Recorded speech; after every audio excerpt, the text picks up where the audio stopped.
어떻게 선한 삶을 살 수 있나요? 여러분, 성경은 행위를 강조할까요? 안 할까요? 성경은 행위를 강조합니다. 여러분들이 너무 믿음, 복음 그것만 우리가 생각하다 보니까 성경은 행위를 강조하지 않을 것이다 이렇게 생각하는데 성경은 행위를 강조합니다. 어떻게 보면 이 행위를 강조하기 위해서 믿음과 복음을 설명하고 있어요. 이렇게 행위를 강조하는 말씀들을 보다 보면 우리가 종종 오해를 하게 되죠. 무슨 오해를 하는가 하면 첫 번째, 행위가 따르지 않으면 구원이 혹시 잃어버리지 않을까? 이런 생각을 할 수 있습니다. 네. 자, 여러분들이 적지 않아도 됩니다. 네. 그 다음 두 번째 오해는 율법을 지켜야 결국은 구원이 이루어지는 게 아닌가 이런 생각을 하게 돼요. 행위를 우리가 강조하는 말씀을 보다 보면은. 그런데 여러분, 우리는 성경의 신약성서의 한 책 한 책들이 어떤 구조로 쓰여졌는가를 먼저 이해해야 합니다. 어떻게 쓰여졌는가 하면 로마서는 1장부터 16장까지 되어 있는데 1장부터 11장까지는 믿음으로 구원을 받는 걸 설명하고 있어요. 네, 믿음으로 구원을 받는다는 거예요. 그리고 나서 12장부터 16장까지 무엇을 설명하는가 하면 그러면 구원받은 백성이 어떻게 살아야 되는가 이걸 설명하고 있다니까요. 우리가 에베소서 말씀을 지금 보고 있습니다. 이 에베소서의 말씀도 6장까지 있는데 지금 1장부터 3장까지의 내용은 무엇인가 하면 너희가 구원을 받았다는 거죠. 너희가 은혜를 구원을 받았다는 거예요. 이방인도 이제 하나님을 믿고 하나님의 백성이 되었다는 것입니다. 이거를 강조하고 있어요. 오직 하나님의 은혜와 믿음으로 구원을 받은 것입니다. 그리고는 4절부터 6절까지는 그러므로 하나님의 백성은 어떻게 살아야 하는가 이걸 강조하고 있습니다. 그래서 우리가 지난 시간에 무엇을 강조했습니까? 교회에서 하나님의 성령의 은사를 강조하고 은사의 삶을 얻고 그것으로 봉사해야 되는 걸 강조했습니다. 그렇다면 오늘은 어떻게 우리가 선한 삶을 살아갈 수 있을까요? 어떻게 하나님의 백성이 구원받은 자로서 그 하나님의 길을 따를 수 있을까요? 자, 먼저 여러분, 하나님께서 선한 삶을 살라고 말한 것은 구원받은 백성이기 때문에 말하는 거예요. 만일 구원받은 백성이 아니라면 구원의 확신도 없는데 어떻게 새로운 삶을 살 수 있습니까, 여러분? 그리고 어느 정도로 그럼 거룩한 삶을 살아야 되죠? 예수님처럼 살아야 됩니까? 구원의 확신이 없는데 예수님의 표준을 보고 계속해서 그런 삶을 살도록 노력해야 되는 것일까요? 여러분, 아무도 예수님처럼 살 수는 없습니다. 아무도. 우리가 이 땅에서 죄 없이 산 분은 예수님 한 분밖에 없고 앞으로도 죄 없이 살 수 있는 인간은 없어요.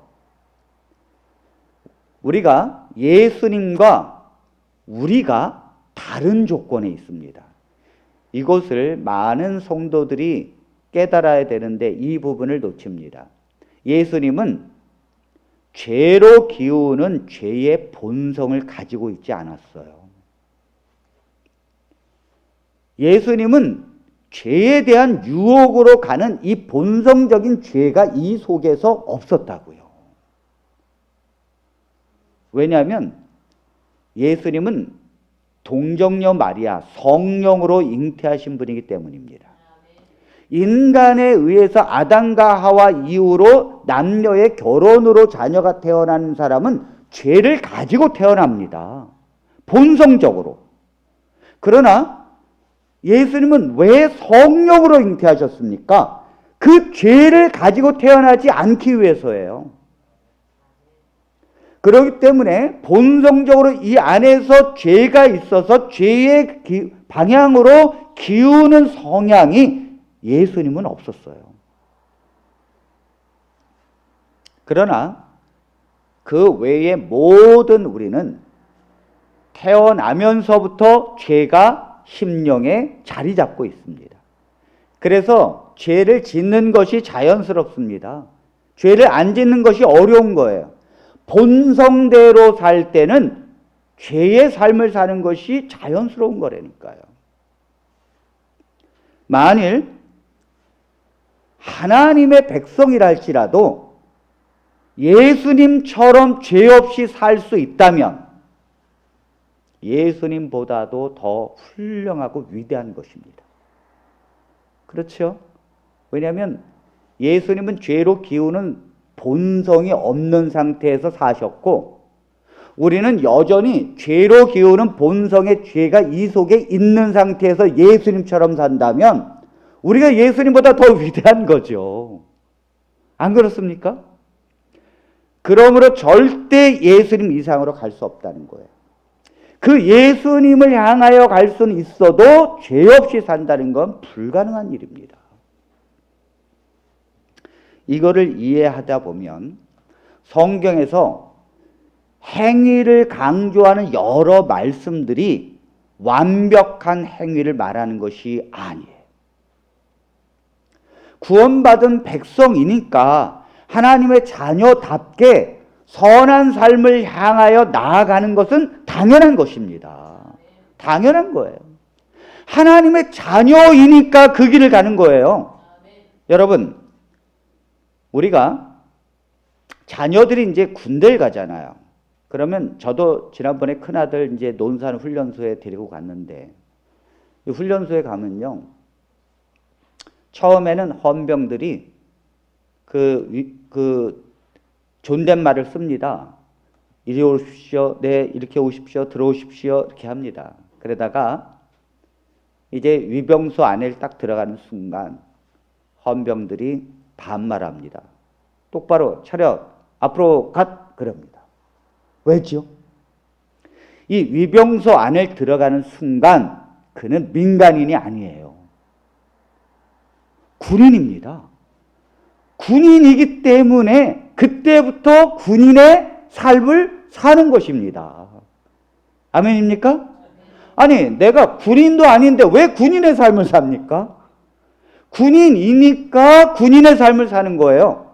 그러니까 하나님의 자녀가 되었고 새로운 피조물이 되었고 빛의 자녀가 되었기 때문에 성경은 하나님의 자녀가 믿음으로 구원을 받았다고 설명하고 난 뒤에 당연히 빛의 삶을 강조하는 거예요. 그것이 구원을 영향을 미치는 것이 아니라는 거예요. 하나님의 자녀니까 당연히 그렇게 가는 것입니다. 자, 왜 우리가 하나님의 자녀일까요? 왜 우리가 영원히 하나님의 자녀가 되었다면 영원히 하나님의 자녀가 될까요? 에베소서 4장 30절에 있는 말씀을 보겠습니다. 하나님의 성령을 근심하게 하지 말라. 그 안에서 너희가 구원의 날까지 인치심을 받아느니라. 네, 자, 여기 말씀을 보면 하나님의 성령을 근심하게 하지 말라. 왜냐하면 너희가 구원의 날까지 인치심을 받았기 때문입니다. 구원의 날이 언제입니까? 자, 우리가 예수님을 믿음으로 구원을 얻었어요. 그러나 우리가 그것은 구원의 보장을 받은 거예요. 그러나 완벽하게 우리가 이 땅으로부터 구원을 받는 건 내가 죽는 순간이라든지 아니면 예수님께서 재림하시는 순간일 것입니다. 그런데 그때까지 성령이 너희를 인을 쳤다는 거예요. 인을 쳤다는 게 뭐냐면 도장을 딱 찍었다는 것입니다. 하나님의 자녀라고 도장을 딱 찍었다는 거예요. 호적에 하나님의 백성에게 올렸다는 거예요. 그러므로 하나님의 인을 받았기 때문에 언제까지 간다는 거예요? 그 인이 구원의 날까지 간다는 거예요. 자, 그런데 여기 성령이 왜 근심합니까? 네, 여러분, 성령이 우리가 하나님의 자녀로서 빛의 삶으로 가야 되는데 하나님의 백성들이 빛의 삶으로, 거룩한 삶으로, 선한 삶으로 못 가고 죄에 걸려서 쓰러지기 때문이에요. 그래서 성령이 근심하는 거예요. 자, 여러분들이 남의 사람이, 청소년이 방탕하게 살면 그것 때문에 잠 못 이루지 않아요. 근심하지 않아요. 그런데 내 자녀가 방탕하게 살고 내 자녀가 타락하면요, 부모는 근심하는 거예요. 아니, 내 자녀니까 근심하는 거예요. 아멘입니까? 하나님은요, 하나님의 백성이 쓰러지고 죄에 거하고 하나님 앞에 거룩한 삶으로 나아가지 못하는 것 때문에 근심하는 거예요. 그러므로 하나님께서 근심하시고 하나님께서 탄식하는 것은 하나님의 자녀라는 전제 아래 이루어지는 것인 줄 믿습니다.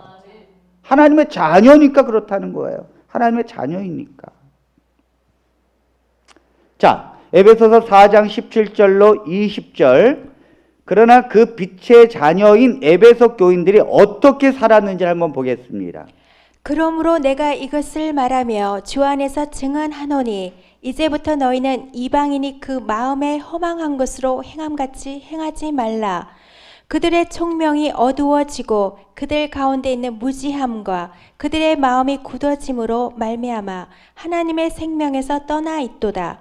그들이 감각 없는 자가 되어 자신을 방탕에 방임하여 모든 더러운 것을 욕심으로 행하되 오직 너희는 그리스도를 그같이 배우지 아니하였느니라. 네, 지금 이 에베소 교회는 유대인과 이방인이 있는데 특별히 그 이방인들을 향해서 하나님께서 너희는 옛날에는 바깥에 있었는데, 그리스도 바깥에 있었는데 이제 너희가 하나님의 자녀가 되었다. 이제 하나님께서 유대인과 이방인 모두를 하나님의 자녀로 삼아 주셨다. 이게 에베소서 1장부터 3장까지의 내용입니다. 그런데 지금 여기에 뭐라는가 하면 하나님의 백성이 되었는데 너희는 왜 이방인처럼 살고 있느냐 이거죠. 너희는 그리스도를 그같이 배우지 아니했는데 너희는 자꾸 이방인처럼 아직도 살고 있다는 거예요. 어떻게 살고 있어요? 이방인이? 17절에 보니까 이제부터 너희는 이방인이 그 마음에 허망한 것으로 행함같이 행하지 말라. 이 말을 왜 했습니까? 그렇게 행하고 있기 때문에. 근데 원래 이방인은 하나님을 안 믿는, 하나님 없는 그 이방인은 죄를 짓고 그 청명이 어두워지고 또 무지해요. 또 그들의 마음이 굳어져서 하나님의 생명에서 떠나 있는 자들입니다. 그런데 그들은 떠나 있어서 당연히 감각도 없어요. 여러분, 그래도 양심의 가책이 있고 괴로워하고 내가 하나님의 뜻대로 가지 못하는 거에 대해서 마음이 아픈 것은 감각이 있다는 거예요. 감각이 있다는 건 살아있다는 거예요. 하나님의 자녀라는 증거예요. 만일 우리가 이 생명에서 떠나 있으면 아무런 감각도 없어요. 내가 그런 방탕한 길을 가고 내가 정말 하나님의 말씀에서 완전히 벗어났어도 아무런 감각이 없어요. 그러나 지금 하나님의 백성은 그렇게 하면 안 된다는 거예요. 욕심을 행하지 말고 하나님 앞에 이와 반대로 가야 된다는 것입니다. 왜냐하면 그리스도를 그같이 배우지 아니했다는 거예요. 자, 예수님을 믿고 예수님을 향하여 가고 예수님을 영접한 자는 이방인처럼 살아도 된다라는 것이 아닙니다. 그렇게 배우지 않았다는 거예요. 너희는 구별돼서 살라는 것입니다. 여러분, 거룩이라는 말은 하나님의 백성을 거룩하게 한 것입니다. 그 거룩이라는 말은 말 그대로 죄가 없는 상태를 거룩이라 그래요. 근데 거룩이라는 말이 이 말과 또 하나의 뜻이 있는데 그것은 구별하다는 뜻이 있습니다. 거룩이라는 말은 separate 뜻이 있어요. 구별되어지는 거예요. 나누어지는 거예요. 다시 말해서 너희는 거룩한 백성이 되었다. 이 말은 너희는 이제는 이방인과 구별된 백성이다. 그러므로 이방인의 길처럼 가지 말고 너희는 빛의 자녀의 길로 가라. 그것이 성경의 가르침이에요. 성경은 이 행위를 강조한다는 거죠. 자, 그런데 이 에베소 교인들은 그렇게 살지 못했어요. 왜 오늘날 그리스도인들이 그와 같은 삶을 살지 못할까요? 오늘 그럼 우리는 어떻게 하면 빛의 자녀들의 그 거룩한 삶을 향하여 갈 수 있을까요? 그 비결이 뭘까요? 자, 우리가 구원을 어떻게 받았는가를 먼저 이해합니다. 구원은요, 행실이 옳아서 구원을 받은 것이 아니에요. 구원은 오직 예수 그리스도의 피에 의해서 받은 줄로 믿습니다. 자, 베드로전서 1장 18절 19절에 있는 말씀입니다. 너희가 알거니와 너희 조상이 물려준 헛된 행실에서 대속함을 받은 것은 은이나 금같이 없어질 것으로 된 것이 아니요 오직 흠없고 점없는 어린 양 같은 그리스도의 보배로운 피로 된 것이니라. 네, 우리가 예수를 믿기 전에는 조상들이 물려준 우상을 섬겼어요. 그래서 조상이 우상 섬기면 알아서 자녀도 우상 섬기고 그것이 옳은 줄 알았고 그것이 효도하는 줄 알았습니다.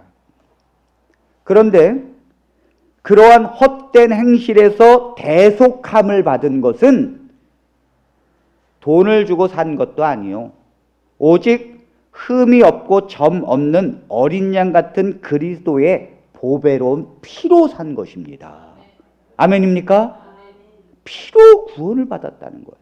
다시 말해서 행실이 바뀌어졌기 때문에 구원을 받은 것이 아니라 오직 예수 그리스도가 우리를 대신해서 돌아가셨기 때문에 구원을 받았다는 거예요.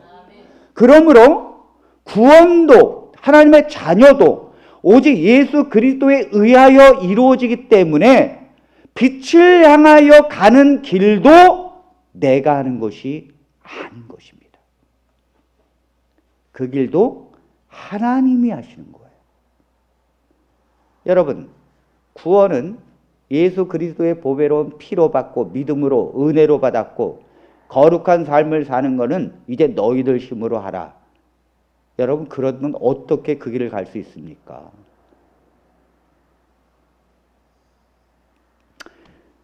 우리는 하나님 앞에 피로 구원을 받았다면 이제 그 하나님의 빛의 길로 가는 것도 하나님의 능력으로 되는 줄 믿습니다. 성령의 힘으로 되는 줄 믿습니다. 하나님의 감동하심으로 되는 줄 믿습니다. 자, 어떻게 될까요? 먼저 우리가 예수님을 믿게 되면 성령 하나님이 예수님을 우리가 영접하고 믿을 때 성령 하나님이 우리 안에 임하십니다. 이거를 성령의 임재라고 그래요. 다시 말해서 성령이 우리 안에 임한다는 것은 너는 이제 내 백성이라는 일을 치는 것입니다. 왜냐하면 하나님을 믿었기 때문에 주님을 영접했기 때문에 이제 그리스도의 피가 구원을 준 것이고 성령께서 우리 안에 오셔서 우리를 이제 너는 내 자녀라고 인을 치는 것입니다. 그런데 이 성령은 그 다음부터 우리를 그리스도로 향하여 우리는 빛의 자녀로 그 길을 갈 수 있도록 우리를 도우십니다. 그런데 왜 그리스도인들이 그 길을 못 가는가 하면 성령이 우리를 향하여 그 길을 도울 수 있는 환경을 우리가 제공하지 않기 때문이에요. 많은 그리스도인들이 이 원리를 이해하지 못합니다. 우리가 왜 우리가 하나님의 길을 가고 싶은데, 선한 삶을 살고 싶은데, 우리도 사랑하고 싶은데, 우리도 정말 좋은 말을 하고 싶은데 왜 안 되죠? 왜 쓰러지죠? 이 원리를 이해하지 못하기 때문이에요. 오늘의 주시는 말씀, 그 환경이 내 안에서 성령이 하실 수 있도록 만들어 주어야 합니다. 자, 우리의 심령은요, 언제나 예수님을 영접한 사람이라면 두 가지의 영적인 존재가 우리 안에 존재합니다. 첫 번째는 원래부터 있었던 죄, 사단의 그 죄 자체가 본성적으로 나를 죄의 길로 가게 하고요. 그 다음에 예수님을 믿을 때 성령이 우리 안에 들어오기 때문에 내 안에는 죄의 본성과 성령이 함께 임하고 있는 거예요. 그래서 예수님을 믿고 난 다음엔 더 갈등이 많은 거고요. 더 심적으로 괴로운 거예요. 옛날엔 내가 저렇게 사는 것이 양심의 가책이 없었어요. 그래서 예수님 믿고 나서는 왜 그게 자꾸 양심의 가책이 있죠? 괴로워요. 자, 그런데 나는 죄가 나를 다스리든지 아니면 성령이 나를 다스리든지 둘 중에 하나입니다. 죄가 우리를 다스리게 되면 성령은 우리를 다스리지 않습니다. 왜냐하면 죄와 성령은 동일시하지 않아요. 동시에 역사하지 않습니다. 거룩한 영이라는 것은요, 죄와 완전히 구별된 상태거든요. 죄가 우리를 다스리게 되면 성령은 임재하고 계시지만 전혀 활동하지 않으십니다. 그런데 하나님의 백성이 죄에 자꾸 틈을 주기 때문이에요. 자, 우리 성경을 좀 보겠습니다. 에베소서 4장 27절부터 29절에 있는 말씀. 마귀에게 틈을 주지 말라. 도둑질하는 자는 다시 도둑질하지 말고 돌이켜 가난한 자에게 구제할 수 있도록 자기 손으로 수고하여 선한 일을 하라. 무릇 더러운 말은 너희 입 밖에도 내지 말고 오직 덕을 세우는 데 소용되는 대로 선한 말을 하여 듣는 자들에게 은혜를 끼치게 하라. 자, 여러분 이 말씀을 보십시오. 마귀에게 무엇을 주지 말라고요? 틈을 주면 안 된다는 거예요. 자, 도둑질하는 자는 다시 도둑질하지 말고, 이 말이 무슨 말입니까? 옛날에 이방인으로 있을 때 도둑질했어요. 그런데 예수님을 믿었는데도 옛날 생각이 나는 거예요. 어렵다 보니까, 생계가 어렵다 보니까. 여러분, 도둑질하는 게 쉽지 하루 종일 일해가지고 품삯 받는 게 얼마나 어렵습니까? 그래서 내가 이렇게 사는 게 너무 힘드니까 내가 옛날에 했던 거 도둑질을 한 번만 딱 해볼까? 이런 생각이요. 왜 없겠습니까? 들어온다는 거예요. 그건 죄가 나로 하여금 죄된 생각으로 틈을 만드는 것입니다. 그런데 성도가 여기에 틈을 준다는 거예요. 다시 말해서 그 죄의 유혹에 자기 자신을 허용한다는 거죠. 자, 그랬을 때 그 틈을 줬을 때 사단은요, 한 번에 그 생각이 있을 때 원래는요, 도둑질을 해서 내가 이 어려운 상황을 좀 한 번만 도둑질해서 모면해 볼까라는 생각을 할 수도 있어요. 그러나 그럴 때 어떻게 해야 돼요? 그럴 때 내가 정신을 바짝 차리고 다시 말씀을 보고 어떻게 내가 구원을 받았는가를 다시 생각하고 그리고 성령 하나님을 붙들어야 합니다. 그러나 그리스도인들이 이 노력을 하지 않아요. 그냥 틈을 탔는데도 방치합니다. 그러면 여러분, 사단은 그 생각을 자꾸 사로잡게 해서 어느 순간 그걸 행동으로 옮기게 합니다. 틈을 주면 안 돼요. 여기 뭐라 그랬는가? 28절에 도둑질하는 자는 다시 도둑질하지 말고 돌이켜 가난한 자에게 구제할 수 있도록 자기 손으로 수고하여 선한 일을 하라. 여러분, 하나님의 백성은요, 나쁜 길을 가지 말라는 게 아니라 반드시 선한 길을 가라는 거예요. 왜냐하면 우리가 선한 길을 가지 않다 보면 자꾸 틈이 오기 때문이에요. 어떤 사람이 술에 너무너무 이렇게 중독이 된 사람이었습니다. 이 사람이 예수님을 믿고 정말 하나님의 자녀가 되었습니다. 그런데 이 사람이 이 술을 끊는 거를 해야 되는데 이게 안 되는 거예요. 특히 그 회사에서 집으로 이렇게 딱 들어갈 때 보면 늘 자기가 들렸던 술집을 지나가게 되거든요. 그래서 그 술집에 내가 저 안에서 그 스트레스 풀고 내가 한 잔 딱 하고 갔는데 그때가 얼마나 정말 위로가 되고 좋았는지 그게 자꾸 떠오르는 거예요. 그 길을 지나갈 때마다 그 술에 대한 유혹이 계속 오는 것입니다. 그걸 정말 뿌리치고 지나간다는 것이 얼마나 어려운지. 그러니까 매번 지나갈 때마다 자꾸 그 유혹이 끊어지질 않는 거예요. 끊어지질 않는 거예요. 집에 갈 때까지 도착해서도 계속해서 그 아까 지나쳤던 술집이 생각이 나더라는 거죠. 그래서 이 사람이 내가 어떻게 이걸 이길 수 있을까? 어떻게? 하나님께서 이 사람에게 지혜를 줬습니다. 어떻게 했는가 하면 거기 술집이 딱 오기 전에 회사에서 나와서 술집 오기 전에 술집 바로 전에 마트가 있어요. 마트가. 그래서 이 사람이 마트로 들어갔습니다. 거기서 우유를 사가지고 먹는데 우유를 어느 정도 먹었는가 하면 내 배가 도저히 더 먹을 수 없을 정도로 내 배가 이 우유를 먹는데 더 이상 다 한 방울이라도 더 들어가면은 완전히 다 오바이트 할 정도로 그냥 먹기 싫어도 그냥 그 인간의 한계 끝까지 먹었어요. 그랬더니 그 술집을 지나가는데 아무 생각이 없더랍니다. 아멘입니까? 아무 생각이 없더래요. 내가 우유를 가득 먹으니까 다른 것이 술이 채워져야 할 배에 우유가 채워지니까 술 생각이 안 나더라는 거예요. 집에 가서도 술 생각이 안 나더라는 거예요. 여기에 여러분 영적 원리가 있습니다. 내가 죄된 길이 가는 것은요, 사단이 계속해서 틈을 우리에게 주고 그 틈을 허용하지 말아야 됩니다. 허용하지 않으려면 내가 가만히 있는 상태에서 죄의 유혹을 물리치는 것으로 되는 것이 아니라는 거예요. 적극적인 하나님의 길을 가야 된다는 거죠.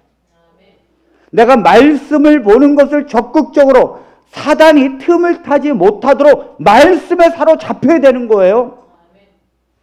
하나님을 구해야 되고 그 말씀과 기도의 삶으로 틈이 없게 만들어야 된다는 거예요. 틈이 없게.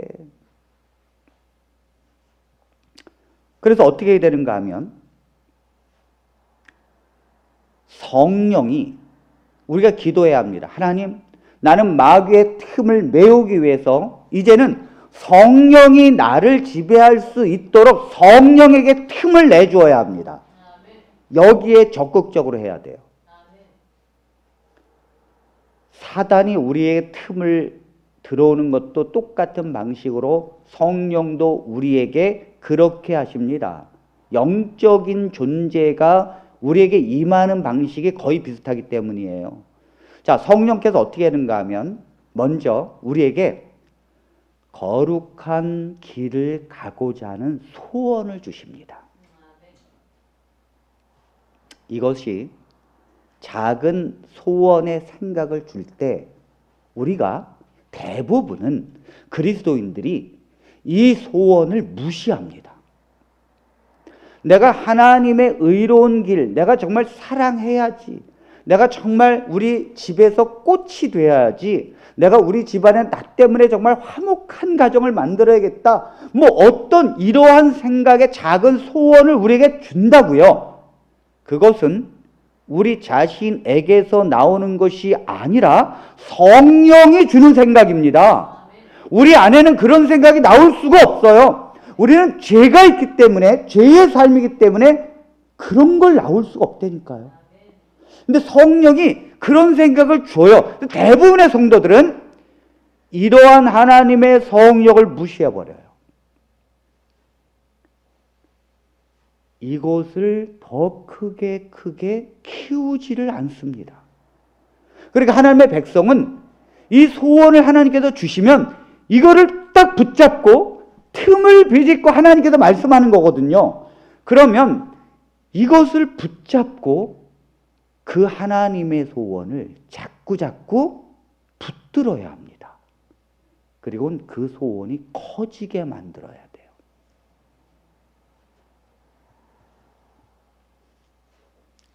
여러분, 이 길을 대부분의 그리스도인들이 갈 것 같죠. 그런데 우리의 본성은 죄가 있기 때문에 그 길을 본성적으로 거부합니다. 여러분. 자, 우리 마태복음 13장 15절에 있는 말씀을 보겠습니다. 이 백성들의 마음이 완악하여졌어 그 귀는 듣기에 둔하고 눈은 감았으니 이는 눈으로 보고 귀로 듣고 마음으로 깨달아 돌이켜 내게 고침을 받을까 두려워함이라 하였느니라. 자, 이 말씀, 예수님의 말씀을 듣는 백성들이 왜 예수님을 영접하고 변화된 삶을 살지 못했을까? 그 이유는 예수님의 어떤 말씀이 자기에게 들려질 때 자기가 세상을 향해서 나아가는 그 길과 거스르는 말씀이 있어요. 아, 내가 세상에서 좋아하는 거, 나 세상에서 이거 해야 되는데, 나도 이 세상에서 먹고 살기 위해서 나 이 길을 가야 되는데, 그런데 하나님의 말씀은 그 길을 가지 말라 그러거든요. 그래서 귀를 닫는 거예요. 그래서 그 마음의 눈을 닫는다고요. 그래서 그들의 마음이 완악하여져서 변화되는 것을 두려워합니다. 이게 대부분의 그리스도인들이에요. 제가 목사님들과 함께 있을 때에 제가 이런 마음을 참 많이 나눴어요. 그 목회자들과.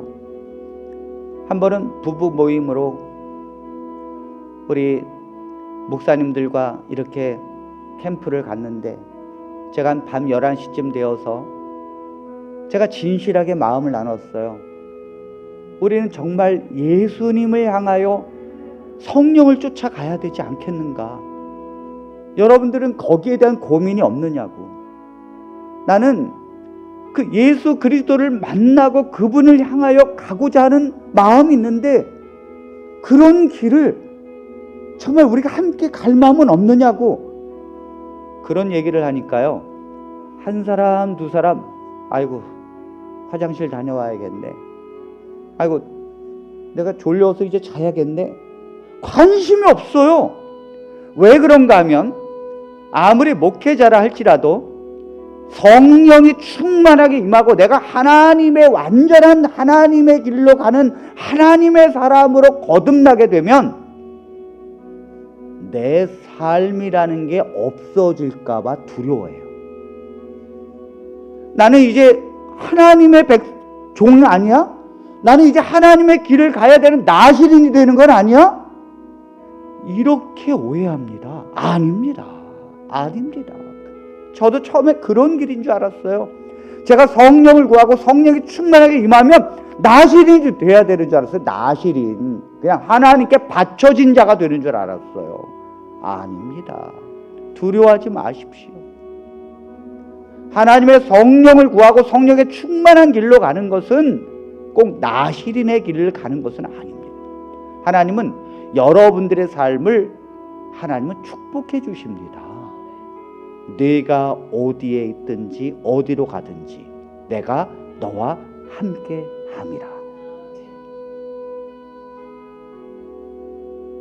내가 무엇을 하는 것이 중요한 것이 아니라 하나님께서 그 일을 함으로 하나님께서 선하심으로 방향을 서서히 트시고요. 우리가 이 땅에서 사는 거, 여러분 돈이 필요하죠. 그거 하나님 잘 아십니다. 여러분이 돈을 버는 거 그거 해야 합니다. 하나님은 그 길에 축복해 준다니까요. 여러분들이 운동하는 거요, 취미생활이요, 그거 하십시오. 거듭났다고 해서 그거 안 하는 거 아닙니다. 어떤 사람은 나 낚시 좋아하는데 내가 거듭나고 성령의 충만함을 받으면 그런 거 다 끊어야 되는 거 아니야? 아니라니까요. 하십시오. 기뻐함으로 하십시오. 대부분 성도들은 내가 고침을 받을까 두려워한다는 거죠. 그래서 성령이 우리에게 말씀하고 있는데도 불구하고 내 마음의 문을 스스로 닫아버리고 있다는 거예요.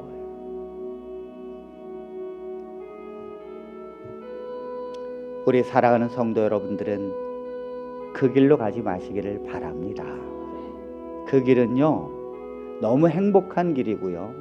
여러분들의 삶, 이 세상에서의 삶도 하나님의 복된 길로 인도하는 길이고요. 때로는 고난이 있지만 고난 중에도 기뻐하는 길입니다. 그리고 분명히 제가 말씀드리지만 그 길을 가지 않을 때와 그 길을 갈 때의 행복은 이루 말할 수 없이 비교가 되지 않습니다. 그래서 그 성령의 생각을 붙들고 그 성령의 생각을 자꾸 키우면 어느 순간 하나님께서 우리에게 회개케 하십니다. 이럴 때 마음을 강팍하게 하지 마십시오. 하나님이 회개하는 마음을 줄 때는 그냥 엉엉 울고 회개하십시오. 사람들이 이 회개를요 두려워해요. 그리고 이 회개를 참으려고 그래요. 하나님이 그 회개하는 마음을 주신 것입니다. 그건 귀한 것입니다. 운전을 할 때든지 아니면 무엇을 할 때든지 하나님이 이런 마음을 주실 때는요 거기서 엉엉 우십시오. 회개를 마음껏 하십시오. 전요 드라마를 보면서도 어떨 땐요 저렇구나, 하나님이 저런 심정으로 우리를 사랑했구나, 이 마음이 딱 드는 순간요 막 눈물이 막 쏟아져요. 처음에는 저도 이랬어요. 이 눈물 들어가게 하려고. 근데요 그게 얼마나 어리석다는 걸 알게 됐어요. 그 다음부터는 옆에 아내가 있든지 옆에 아이들이 있든지 거기서 그냥 엉엉 웁니다. 그 회개의 심령을 하고 난 뒤에는 하나님이 잘했다. 왜 회개를 하나님이 인도하시는가 하면 성령이 우리를 그 길로 인도하기 위한 환경을 점점점 조성하시는 길입니다. 그것이 점진적으로 이루어질 때 작은 회개, 좀 더 큰 회개, 조금 더 큰 회개로 간다면 하나님은 어느 순간 내가 성령의 9가지 열매가 맺혀지고 있고요. 내가 어느 순간 선한 길을 향하여 가고 있어요. 내가 어느 순간 거룩한 길로 가고 있다니까요. 오늘 우리는 귀한 것을 얻었습니다. 왜 많은 그리스도인들이 복음을 믿고 하나님의 자녀가 되었는데도 왜 빛의 길로 가지 못할까? 그것은 마귀에게 틈을 주기 때문입니다. 사단이 그 틈을 주는 거에 우리 자신을 자꾸 허용하기 때문이에요. 그러나 이 시간 우리는 성령께서 우리에게 성령의 생각으로 우리에게 주실 때 그것을 붙잡게 되기를 바랍니다.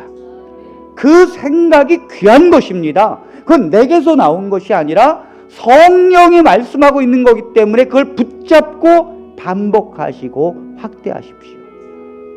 그리고 성령께서 어느 순간에 우리에게 회개하는 마음을 주십니다. 그것을 붙드시고 어느 때든지 어느 장소에든지 하나님 앞에 회개하십시오. 회개는요, 구원받은 백성이 하는 거예요. 구원받기 위해서 하는 것이 아니라 구원받은 백성이 하는 것입니다. 그리고 그 회개가 하나님 안에서 허용되어지고 그것이 마음을 강팍하게 하지 아니하고 그 마음을 열었을 때 하나님은 더 큰 회개로 인도하시고 내가 노력해서 가는 길이 아니라 어느새 내게 선한 삶으로 가고 있다니까요. 내가 어느 순간 사랑하게 되고 말투도 바꿔지게 되고 어느 순간 용서가 너무도 쉬워지는 것입니다. 이러한 삶이 우리 모든 성도들에게 함께하기를 바라며 그래서 거룩한 하나님의 자녀로서의 길을 우리 모두 함께 승리하면서 가게 되기를 바랍니다.